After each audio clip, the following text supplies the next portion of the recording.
tahun 56 atau 57, Gus Dur itu pindah ke Jogja. Dari Jogja pindah ke Magelang, di Tegalrejo. Kemudian 59 itu Gus Dur pindah ke Tambak Beras, di Jombang. Berguru di pesantren Tambak Beras yang diasuh oleh Kiai Fatah Hashim, ipar ibu saya. Nah, di situ Gus Dur dibentuk. Seingat saya dari kecil memang suka membaca. Suka membaca dan membaca yang berat-berat. Lebih cepat daripada orang-orang seumurnya.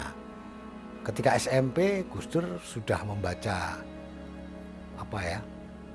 buku-buku tebal, buku-buku yang serius gitu.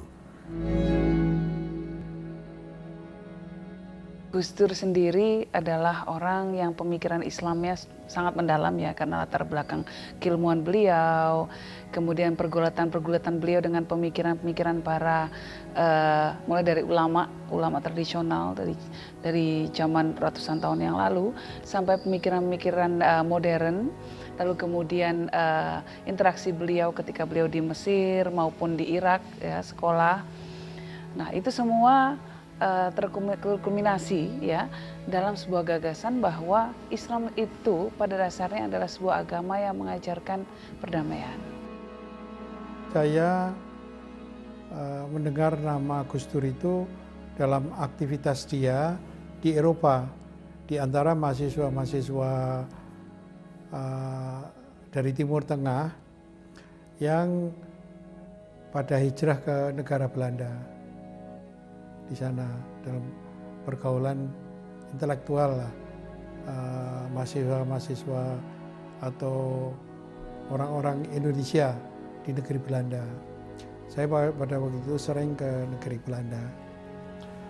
Kemudian saya waktu Gus Dur pulang dari Irak, itu saya membaca tulisan Gus Dur mengenai kesusastraan Arab modern. Itu.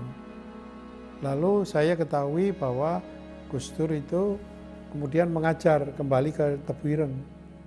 Kemudian saya mulai melakukan kontak dengan Gus Dur. Dia mau menjadi penasihat saya sebagai direktur LP3IS. Saya tugaskan dia untuk menjadi penghubung antara saya dan para kiai pesantren. Lalu Gus Dur saya mengadakan prakarsa untuk menghimpun kiai-kiai di seluruh Indonesia gitu, lewat Gus Dur ya, dengan pilihan dari Gus Dur untuk diundang di Tugu Puncak. Lalu terjadilah musyawarah besar di sana. Nah, jadi pada waktu itu saya menempatkan Gus Dur sebagai penasihat direktur LP3IS di LP3IS khusus dalam pembinaan pesantren.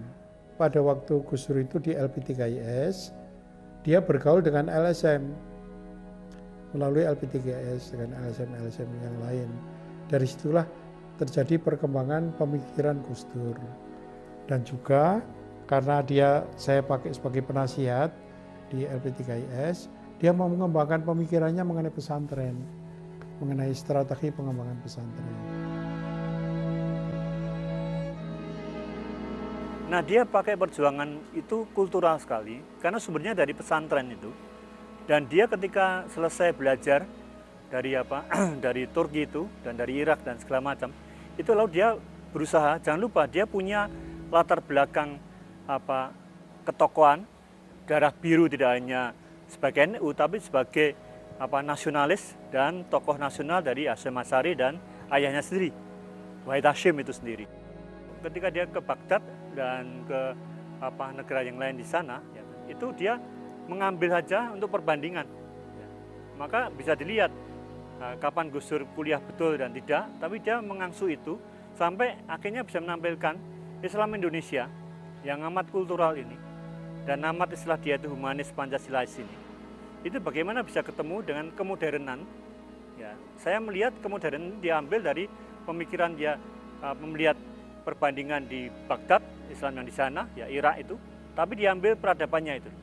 Kemudian di tempat lain, ya ketika dia juga belajar itu, sampai akhirnya dia bisa menyatukan itu dalam sebuah, istilah saya itu osmosis.